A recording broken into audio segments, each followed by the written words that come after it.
Welcome to all in my channel passionator at tech. एक बार फिर से आप सभी का मेरे चैनल पैशनेटर एट टेक में स्वागत है। मैं आपके लिए आपके टर्म 2 की last poem the snake trying को लेके आई हूँ। इसी के साथ साथ मेरे चैनल पर सारी पोएम्स की detail explanation plus first term की एक्सप्लेनेशंस के क्वेश्चन आंसर आ गए हैं। और ये पोएम नंबर 9 है, ये लास्ट पोएम है। इससे पहले मैंने on killing a tree and no men are foreign की डिटेल एक्सप्लेनेशन दे दी है।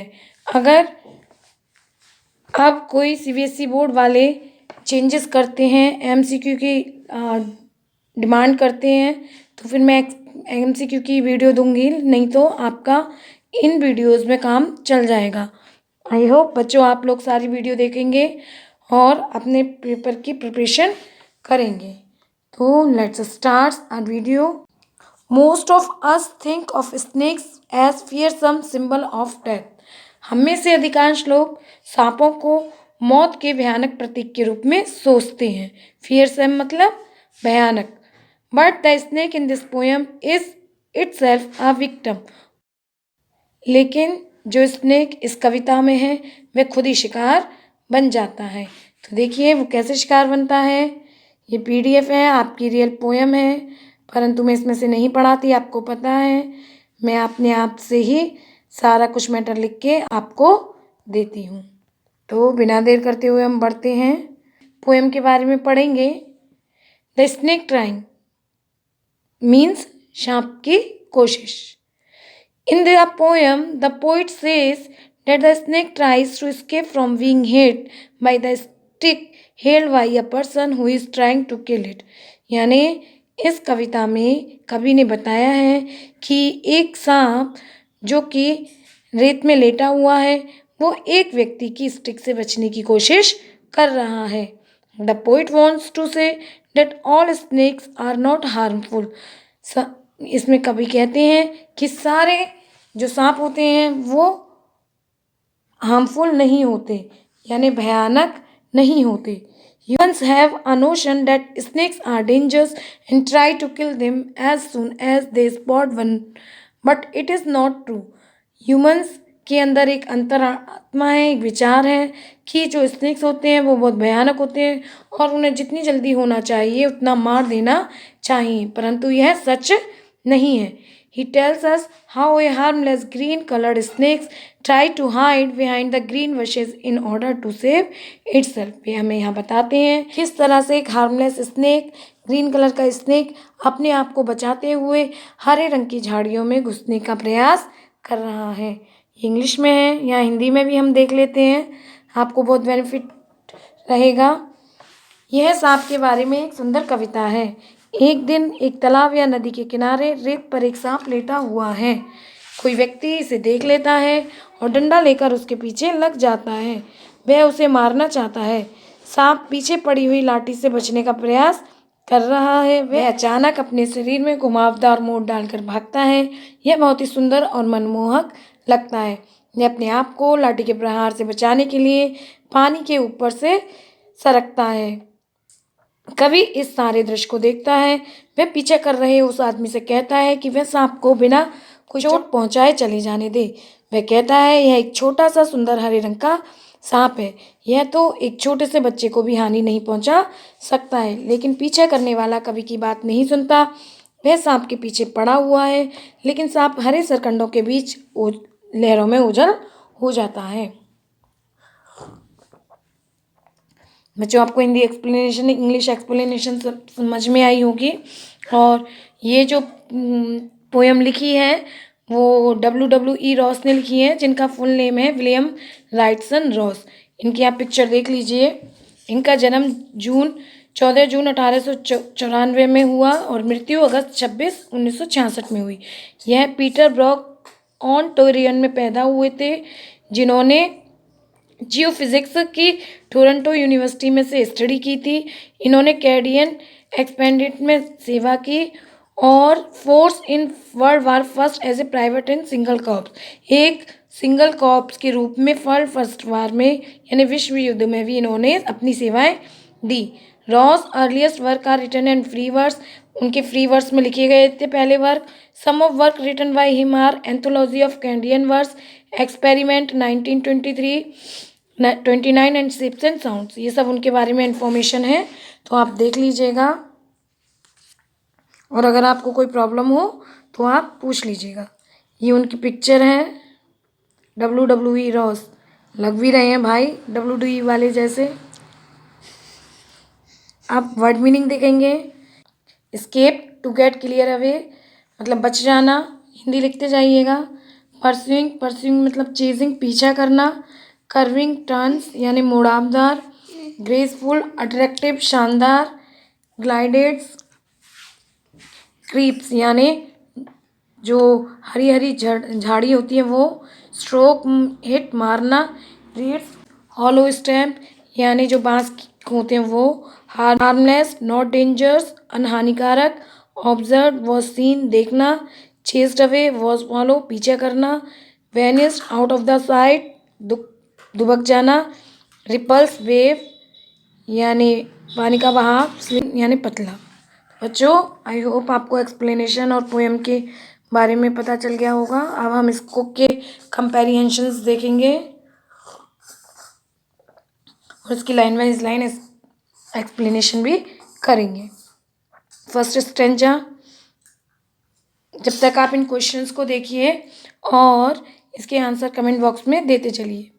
The snake trying to escape the pursuing stick, means यहाँ पर एक सांप अपने पतले लंबे शरीर को वक्राकर यानी तिरछा करते हुए एक पीछा करती हुई छड़ी से बचने का प्रयास कर रहा है।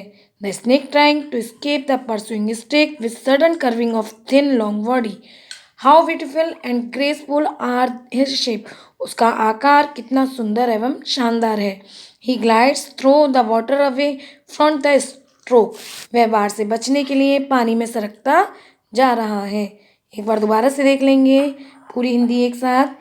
यहाँ पर एक सांप अपने पतले लंबे शरीर को अचानक तिरछा करते हुए एक पीछा करती हुई छड़ी से बचने का प्रयास कर रहा है।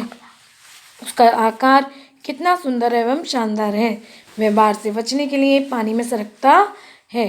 अब आपको क्वेश्चन के आंसर आपने लिख लिए होंगे, तो चलिए इस क्वेश्चन के आंसर दिए। Name the poem and the poet. What is the snake trying to escape from? Why does he take sudden curving of his body? What look beautiful and graceful? Where does the snake go and why? चलिए इसके answer दीजिए, मैं बताती हूँ आपको इसके answer फिर। Yes, question first का आंसर है the name of the poem is the snake trying, the name of the poet is WWE Ross, और इसका आपको कंप्लीट नेम भी बताना है। WWE रॉस का कंप्लीट नेम क्या है? Second question, what is the snake trying to escape from, यानी स्नेक किससे बचने की कोशिश कर रहा है? The snake is trying to escape from the pursuing snake. Snake एक अपना पीछा करती हुई छड़ी से बचने की कोशिश कर रहा है। Why does he take sudden curving of his body, वह अपनी बॉडी पर कर्विंग क्यों ले आता है? He take sudden curve of his body to escape himself from the stroke of the stick, वह अपने शरीर पर घुमावदार कर्व इसलिए ले आता है कि वह उस स्टिक से बच सके। What's look beautiful and graceful, क्या सुंदर और शानदार लगता है। His shape of the body why taking curve look graceful and beautiful, उसकी बॉडी जब वो कर्व लेती है तब वो सुंदर और शानदार लगती है। Where does the snake grow and why, snake कहाँ और क्यों चला जाता है? The snake goes through the water to save himself, snake पानी के अंदर अपने आप को बचाने के लिए चला जाता है।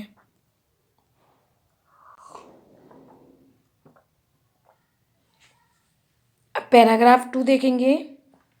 ओ लेट हिम गो, उसे जाने दो। ओवर द वाटर, वाटर के ऊपर से। Into the reeds to hide without hurt, उसे छिप जाने दो बिना चोट पहुंचाए।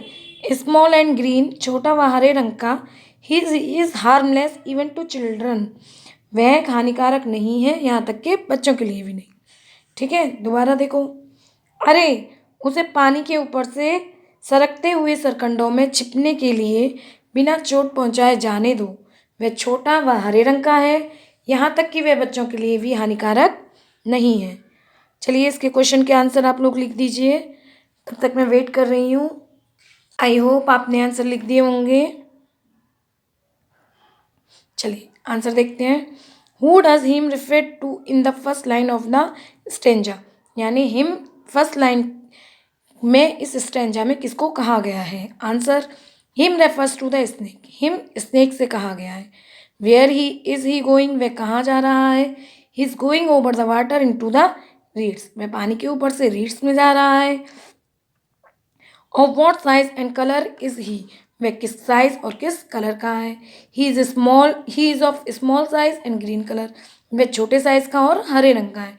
वॉट इज हिज नेचर, उसका नेचर कैसा है? He is of good nature, वह अच्छे व्यवहार का है। Now paragraph 3, stanza 3। Along the sand he lay until observed and chased away, and now he vanished in the ripples among the green slim reeds. Means among the sand, जब वह sand पर लेटा हुआ था, ही ले until observed, जब तक उसको नहीं देखा गया, and chased away, और उसका पीछा नहीं किया गया, and now he vanished in the ripples, और अब वह पतले पतले सरकंडों के मध्य among the green slip reeds, और पतली पतली सरकंडों के मध्य गायब हो जाता है। एक बार दोबारा देखिए। रेत के ऊपर वह लेटा रहता है जब तक उसको देखा नहीं जाता और उसका पीछा नहीं किया जाता, और अब वह पतले हरे भरे पतले सरकंडों के मध्य गायब हो जाता है। आई होप बच्चों ये बहुत इजी पोएम है, अच्छी पोएम है, आपको समझ में आ रही होगी, और आपने क्वेश्चंस के आंसर भी लिख दिए होंगे जब तक मैं समझा रही थी। तो चलिए क्वेश्चंस के आंसर देखते हैं। Who does he refer to in this stanza, इस स्टेंजा में ही किसको कहा गया है? जल्दी से बताइए, किसको कहा गया है? Yes, answer is he refers to the snake, he यहाँ पर स्नेक को कहा गया है। वेयर वॉज ही लाइंग, वह कहाँ लेटा हुआ था? Answer is he was lying on the sand, वह सैंड पर लेटा हुआ था। व्हेन वॉज ही चेस्ड, उसका पीछा कब किया गया? He was chased when someone observed him, उसका पीछा तब किया गया जब उसे कोई देख लेता है। वेयर डिज ही वैनिश, वह कहाँ गायब हो गया? He vanish in the ripples among the reeds, वह रीड्स के बीच में से गायब हो गया। Of what colour are the reeds, reeds किस कलर के थे, यानी सरकंडे किस कलर के थे? The reeds are of green colour, जो रीड्स थे वो ग्रीन कलर के थे। बेटा ये बुक वर्क है, बुक वर्क देख लीजिए। What is the snake trying to escape from, snake किससे बचने की कोशिश कर रहा है? The snake is attempting to escape the person chasing it with a stick and attempting to strike it, यानी जो सांप है वो एक ऐसे व्यक्ति से बचने की कोशिश कर रहा है जो उसके पीछे छड़ी लेके भाग रहा है और उसे मारने की कोशिश कर रहा है। Is it A harmful snake, what is its colour, यानी क्या यह स्नेक हानिकारक है और इसका रंग क्या है? It is not a dangerous snake, यह डेंजरस स्नेक नहीं है। It's modest size make it safe for children from getting harm, जो इसका साइज़ है वो ज़्यादा बड़ा नहीं है और ये बच्चों के लिए भी हार्मफुल नहीं है। और जो स्नेक का कलर है वो ब्राइट चमकीला हरा है।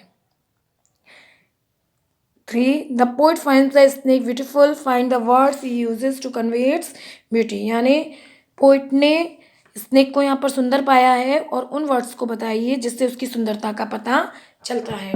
The poet uses the term beautiful and graceful to emphasize the snake's attractiveness, यानी पोइट ने ब्यूटीफुल और ग्रेसफुल जो शब्द हैं वो यहाँ पर स्नेक की सुंदरता को दिखाने के लिए प्रयोग किए हैं।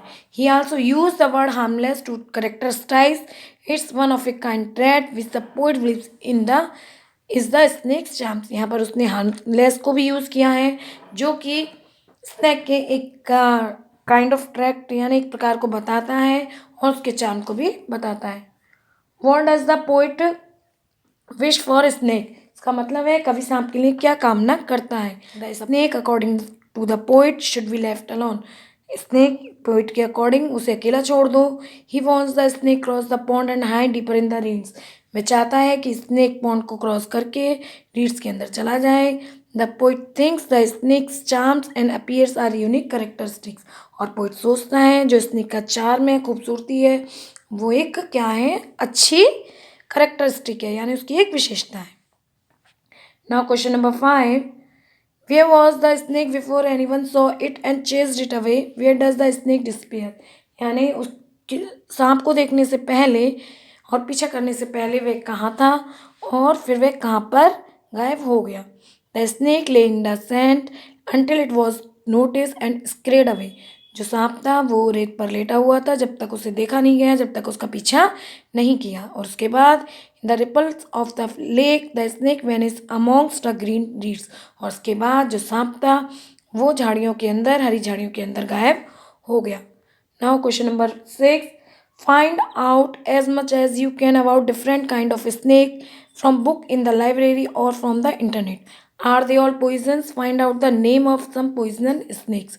मतलब इसमें आपको बताना है, आपको बुक्स में डिफरेंट लाइब्रेरी से और इंटरनेट से सर्च करना है काइंड्स के स्नेक के प्रकार के बारे में, और ये बताना है कि वे सारे जहरीले होते हैं, और कुछ पॉइजन स्नेक्स के नाम बताने हैं।